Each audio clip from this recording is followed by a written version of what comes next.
Chapter 2. Jonathan Harker's Journal, continued. 5 May. I must have been asleep, for certainly if I had been fully awake I must have noticed the approach of such a remarkable place. In the gloom of the courtyard it looked of considerable size, and as several dark ways led from it under great round arches, it perhaps seemed bigger than it really was. I have not yet been able to see it in daylight. When the calèche stopped, the driver jumped down and held out his hand to assist me to alight. Again I could not but notice his prodigious strength. His hand actually seemed like a steel vice that could have crushed mine if he had chosen. Then he took out my traps and placed them on the ground beside me as I stood close to a great door, old and studded with large iron nails, and set in a projecting doorway of massive stone. I could see even in the dim light that the stone was massively carved, but that the carving had been much worn by time and weather. As I stood, the driver jumped again into his seat and shook the reins. The horses started forward, and trap and all disappeared down one of the dark openings. I stood in silence where I was, for I did not know what to do. Of bell or knocker there was no sign. Through these frowning walls and dark window openings it was not likely that my voice could penetrate. The time I waited seemed endless, and I felt doubts and fears crowding upon me. What sort of place had I come to, and among what kind of people? What kind of grim adventure was it on which I had embarked? Was this a customary incident in the life of a solicitor's clerk sent out to explain the purchase of a London estate to a foreigner? Solicitor's clerk! Mina would not like that. Solicitor! For just before leaving London I got word that my examination was successful, and I am now a full-blown solicitor. I began to rub my eyes and pinch myself to see if I were awake. It all seemed like a horrible nightmare to me, and I expected that I should suddenly awake and find myself at home, with the dawn struggling in through the windows, as I had now and again felt in the morning after a day of overwork. But my flesh answered the pinching test, and my eyes were not deceived. I was, indeed, awake and among the Carpathians. All I could do now was to be patient, and to wait the coming of morning. Just as I had come to this conclusion, I heard a heavy step approaching behind the great door, and saw through the chinks the gleam of a coming light. Then there was the sound of rattling chains and the clanking of massive bolts drawn back. A key was turned with the loud grating noise of long disuse, and the great door swung back. Within stood a tall old man, clean-shaven save for a long white moustache, and clad in black from head to foot, without a single speck of colour about him anywhere. He held in his hand an antique silver lamp, in which the flame burned without chimney or globe of any kind, throwing long quivering shadows as it flickered in the draught of the open door. The old man motioned me in with his right hand, with a courtly gesture, saying in excellent English, but with a strange intonation, "Welcome to my house, enter freely and of your own will." He made no motion of stepping to meet me, but stood like a statue as though his gesture of welcome had fixed him into stone. The instant, however, I had stepped over the threshold, he moved impulsively forward, and holding out his hand, grasped mine with a strength which made me wince, an effect which was not lessened by the fact that it had seemed as cold as ice, more like the hand of a dead man than a living man. Again he said, "Welcome to my house, come freely, go safely, and leave something of the happiness you bring."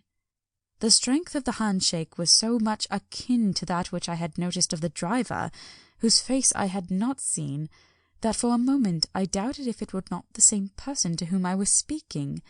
So to make sure I said interrogatively, "Count Dracula?" He bowed in a courtly way as he replied, "I am Dracula, and I bid you welcome, Mr. Harker, to my house. Come in. The night air is chill, and you must need to eat and rest." As he was speaking, he put the lamp on a bracket on the wall, and stepping out, took my luggage. He had carried it in before I could forestall him. I protested, but he insisted. "Nay, sir, you are my guest. It is late, and my people are not available. Let me see to your comfort myself." He insisted on carrying my traps along the passage and then up a great winding stair and along another great passage, on whose stone floor our steps rang heavily.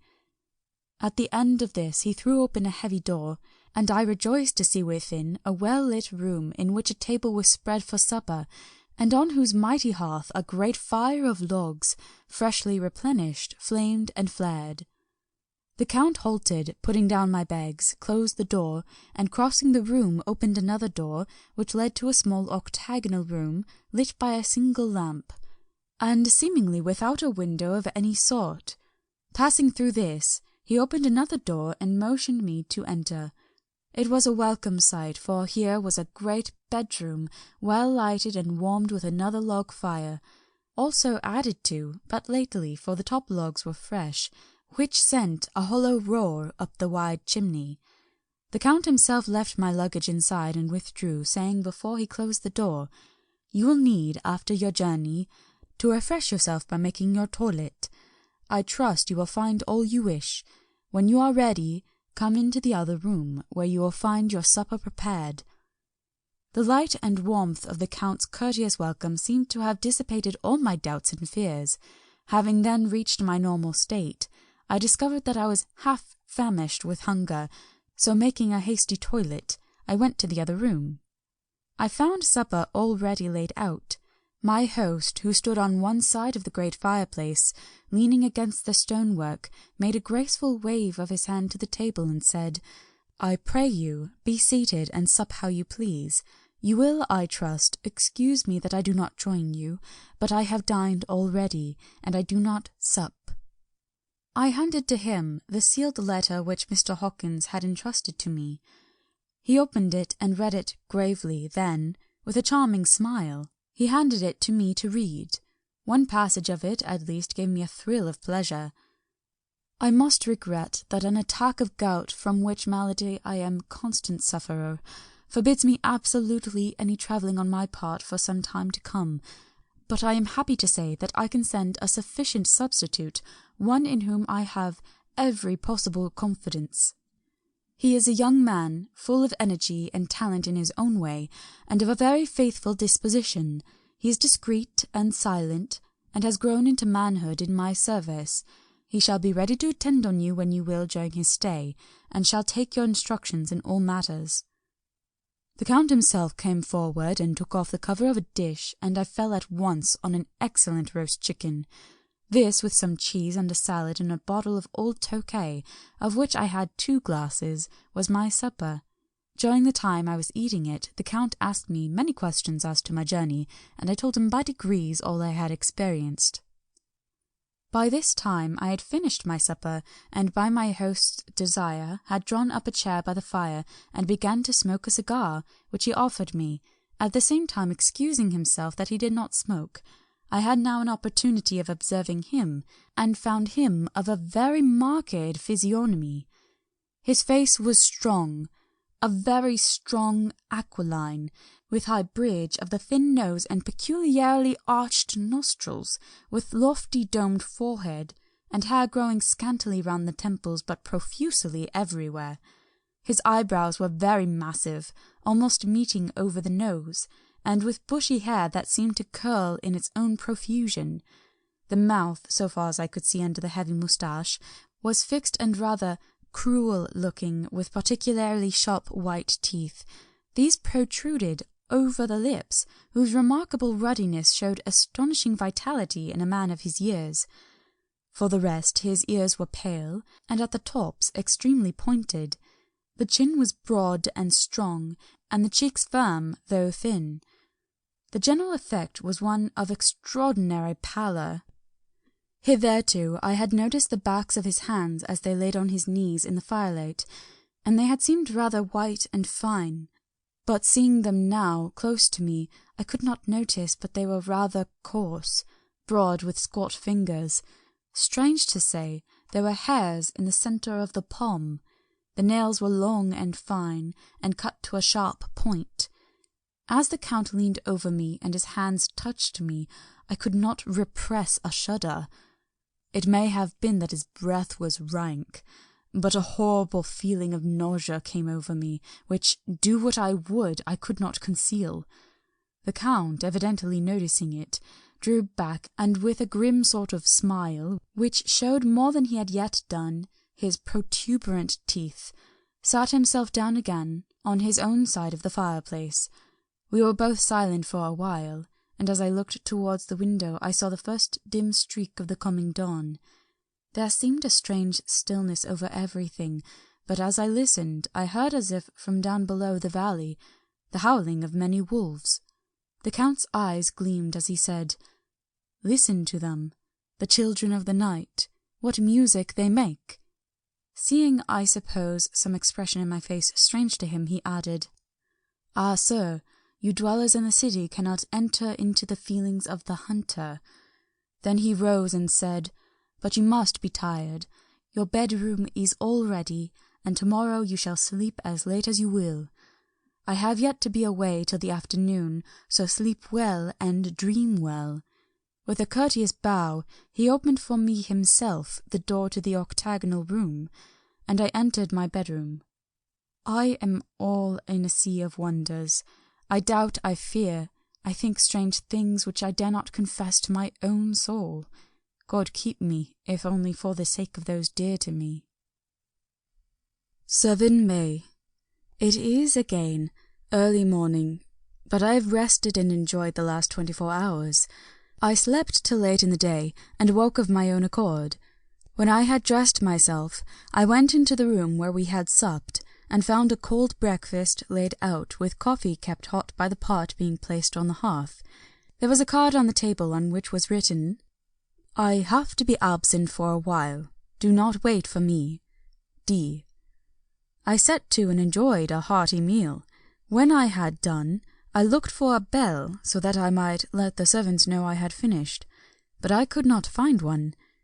There are certainly odd deficiencies in the house, considering the extraordinary evidences of wealth which are around me. The table service is of gold, and so beautifully wrought that it must be of immense value. The curtains and upholstery of the chairs and sofas and the hangings of my bed are of the costliest and most beautiful fabrics, and must have been of fabulous value when they were made, for they are centuries old, though in excellent order. I saw something like them in Hampton Court, but there they were worn and frayed and moth-eaten. But still in none of the rooms is there a mirror. There is not even a toilet glass on my table, and I had to get the little shaving glass from my bag before I could either shave or brush my hair. I have not yet seen a servant anywhere, or heard a sound near the castle except the howling of wolves. Some time after I had finished my meal, I do not know whether to call it breakfast or dinner, for it was between 5 and 6 o'clock when I had it. I looked about for something to read, for I did not like to go about the castle until I had asked the Count's permission. There was absolutely nothing in the room, book, newspaper, or even writing materials, so I opened another door in the room and found a sort of library. The door opposite mine I tried, but found it locked. In the library I found, to my great delight, a vast number of English books, whole shelves full of them, and bound volumes of magazines and newspapers. A table in the centre was littered with English magazines and newspapers, though none of them were of very recent date. The books were of the most varied kind: history, geography, politics, political economy, botany, geology, law, all relating to England and English life and customs and manners. There were even such books of reference as the London Directory, the Red and Blue Books, Whitaker's Almanac, the Army and Navy Lists, and, it somehow gladdened my heart to see it, the Law List. Whilst I was looking at the books, the door opened and the Count entered. He saluted me in a hearty way, and hoped that I had had a good night's rest. Then he went on, "I am glad you found your way in here, for I am sure there is much that will interest you.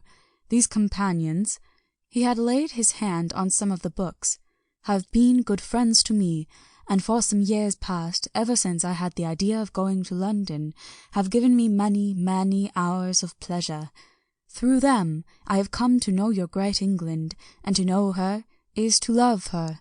I long to go through the crowded streets of your mighty London, to be in the midst of the whirl and rush of humanity, to share its life, its change, its death, and all that makes it what it is. But alas, as yet I only know your tongue through books. To you, my friend, I look that I know it to speak. But, Count, I said, you know and speak English thoroughly. He bowed gravely.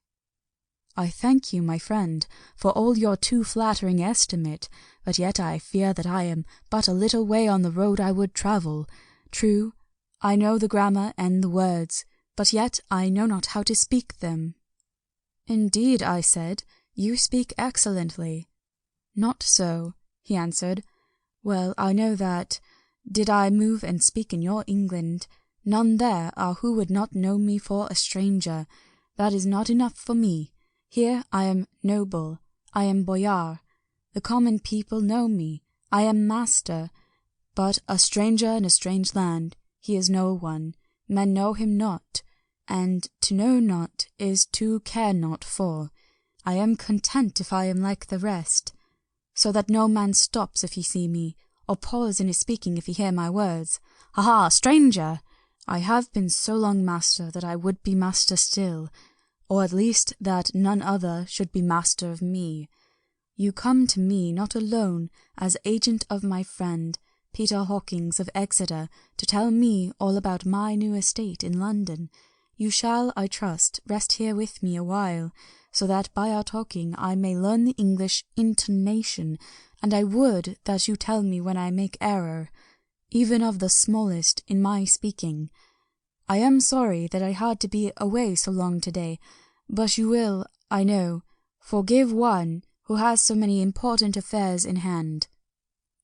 Of course I said all I could about being willing, and asked if I might come into that room when I chose. He answered, yes, certainly, and added, you may go anywhere you wish in the castle, except where the doors are locked, where of course you will not wish to go. There is reason that all things are as they are, and did you see with my eyes and know with my knowledge, you would perhaps better understand. I said I was sure of this, and then he went on. We are in Transylvania, and Transylvania is not England. Our ways are not your ways, and there shall be to you many strange things. Nay, from what you have told me of your experiences already, you know something of what strange things there may be. This led to much conversation, and as it was evident that he wanted to talk, if only for talking's sake, I asked him many questions regarding things that had already happened to me or come within my notice. Sometimes he sheered off the subject or turned the conversation by pretending not to understand, but generally he answered all I asked most frankly. Then as time went on, and I had got somewhat bolder, I asked him of some of the strange things of the preceding night, as, for instance, why the coachman went to the places where he had seen the blue flames. He then explained to me that it was commonly believed that on a certain night of the year, last night in fact when all evil spirits are supposed to have unchecked sway, a blue flame is seen over any place where treasure has been concealed. That treasure has been hidden, he went on, in the region through which you came last night. There can be but little doubt, for it was the ground fought over for centuries by the Wallachian, the Saxon, and the Turk. Why, there is hardly a foot of soil in all this region that has not been enriched by the blood of men, patriots or invaders. In old days there were stirring times when the Austrian and Hungarian came up in hordes, and patriots went out to meet them, men and women, the aged and children too, and waited the coming on the rocks above the passes, that they might sweep destruction on them with their artificial avalanches. When the invader was triumphant, he found but little, for whatever there was had been sheltered in the friendly soil. But how, said I, can it have remained so long undiscovered, when there is a sure index to it if men will but take the trouble to look?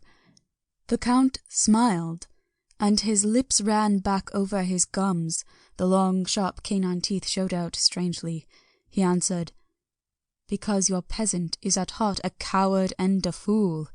Those flames only appear one night, and on that night no man of this land will, if he can help it, stir without his doors.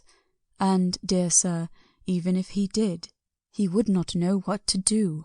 Why, even the peasant that you tell me of who marked the place of flame would not know where to look in daylight even for his own work. Even you would not, I dare be sworn, be able to find these places again." "There you are right," I said. "I know no more than the dead where even to look for them." Then we drifted into other matters. "Come," he said at last, "tell me of London and of the house which you have procured for me." With an apology for my remissness, I went into my own room to get the papers from my bag. Whilst I was placing them in order, I heard a rattling of china and silver in the next room, and as I passed through, noticed that the table had been cleared and the lamp lit, for it was by this time into the dark. The lamps were also lit in the study or library, and I found the Count lying on the sofa, reading, of all things in the world, an English Bradshaw's Guide. When I came in, he cleared the books and papers from the table, and with him I went into plans and deeds and figures of all sorts.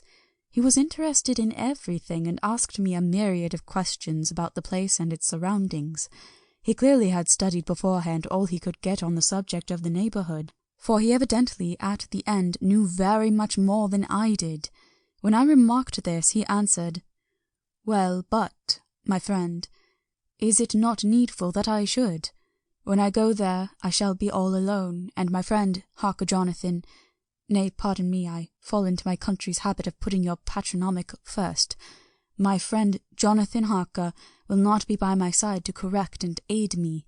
He will be in Exeter, miles away, probably working at papers of the law with my other friend, Peter Hawkins. So—" We went thoroughly into the business of the purchase of the estate at Purfleet. When I had told him the facts and got his signature to the necessary papers, and had written a letter with them ready to post to Mr. Hawkins, he began to ask me how I had come across so suitable a place. I read to him the notes which I had made at the time, and which I inscribe here. At Purfleet, on a by-road, I come across just such a place as seemed to be required, and where was displayed a dilapidated notice that the place was for sale. It is surrounded by a high wall of ancient structure, built of heavy stones, and has not been repaired for a large number of years. The closed gates are of heavy old oak and iron, all eaten with rust. The estate is called Carfax, no doubt a corruption of the old Quatre Fils, as the house is four-sided, agreeing with the cardinal points of the compass. It contains in all some 20 acres, quite surrounded by the solid stone wall above mentioned.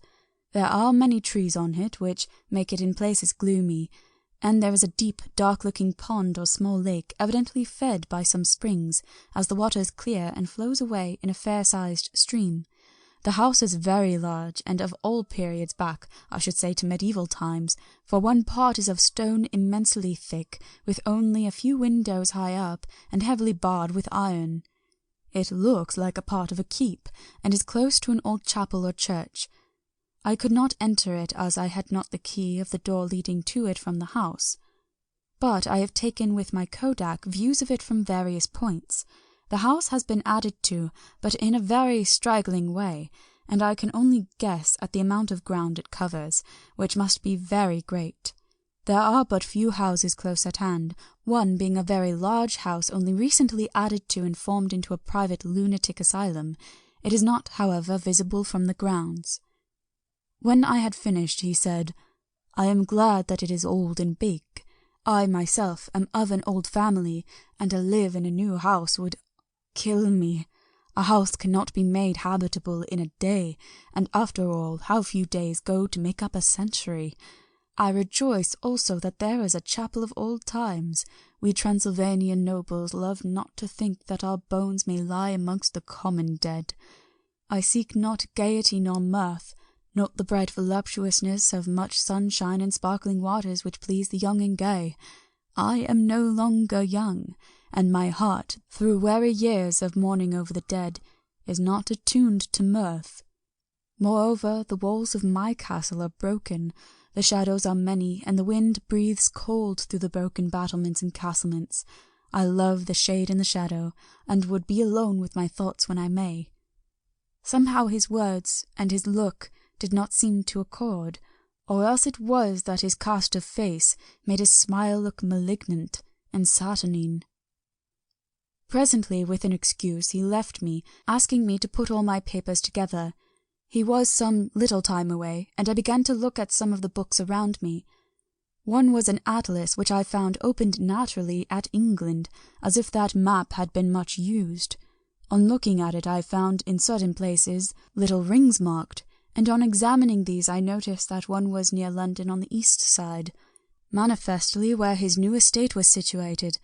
The other two were Exeter and Whitby on the Yorkshire coast.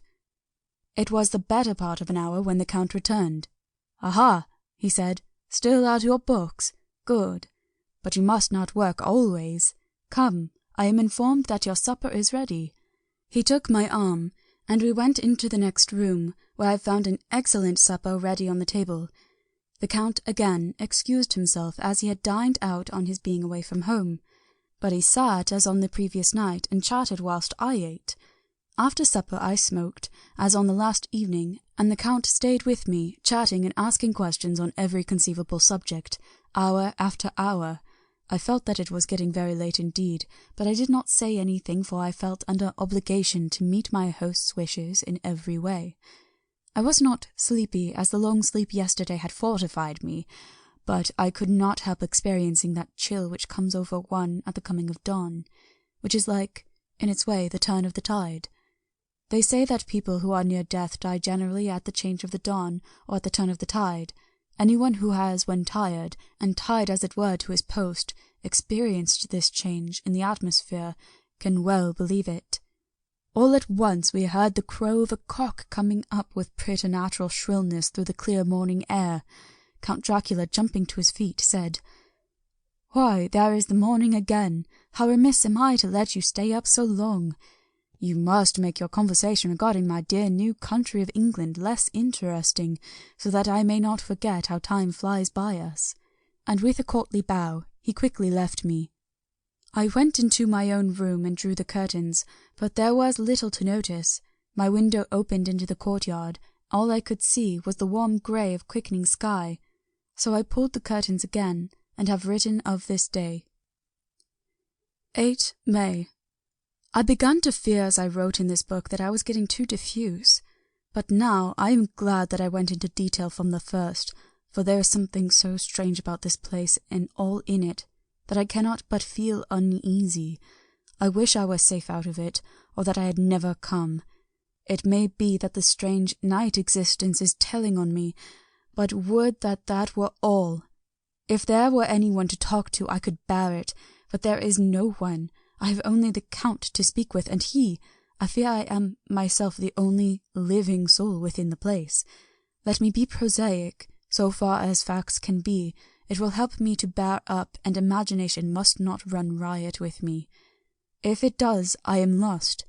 Let me say at once how I stand, or seem to.